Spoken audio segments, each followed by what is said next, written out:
Point 1. Rates of change and limits. Before we get into the limits part of rate of change, we're first going to talk about what an average rate is.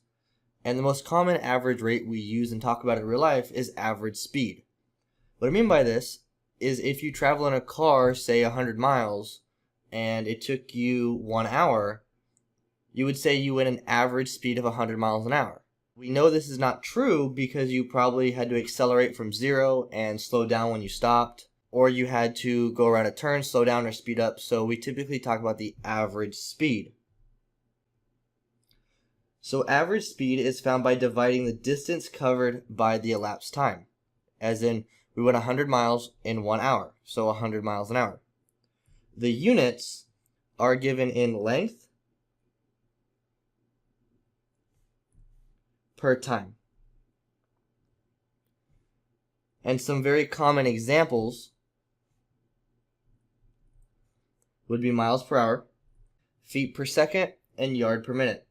Notice these are all in the US dimensions. Sometimes we talk about meters per second, which is a common one used in physics.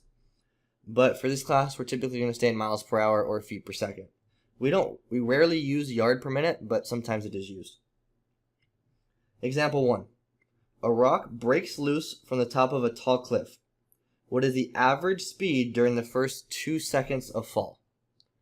So something you need to know about a rock falling, or just anything falling in free fall motion, is typically we're going to ignore air resistance in this class.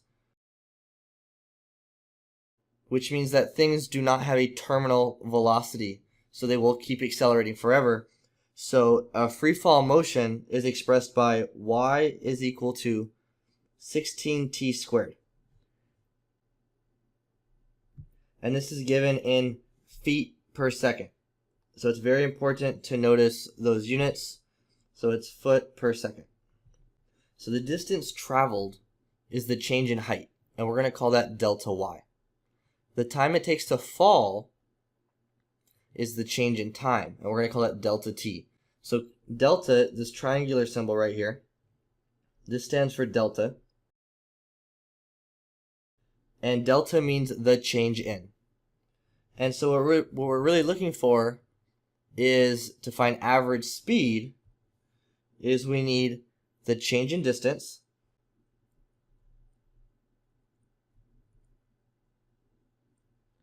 divided by the change in time. And so to simplify that and not write so many words, we write this is delta y over delta t. So what we need to find is delta y divided by delta t. Well, this is kind of like when we find slope, f of b minus f of a over b minus a. So let's start with the change in time. Well, we know that we've traveled over 2 seconds. So our final time is going to be 2, and our initial time is 0. And so what you want to do then is plug 2 into your equation, so 16 2 squared. That represents the distance it's traveled in 2 seconds. And then this is the distance it's traveled in 0 seconds. So then you're going to get 2 times 2 is 4, times 16 is 64, divided by 2, and you get 32 feet per second. So the average speed of the rock in the first 2 seconds is 32 feet per second. So moving on, I want to now know what is the average speed of the rock from the first second to the 3rd second of free fall. So on your own now, I want you to give this a try. Alright, let's work it out. So we know average speed is delta y over delta t. And so this is going to give me my delta y. So I'm going to go from t equals 1 to t equals 3. So 16 3 squared minus 16 1 squared divided by 3 minus 1. So this is going to give me 144 subtracted by 16 divided by 2.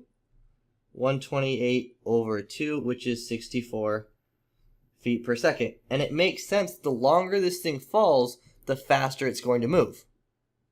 So therefore, from t equals 1 to t equals 3, the rock falls at an average speed of 64 feet per second.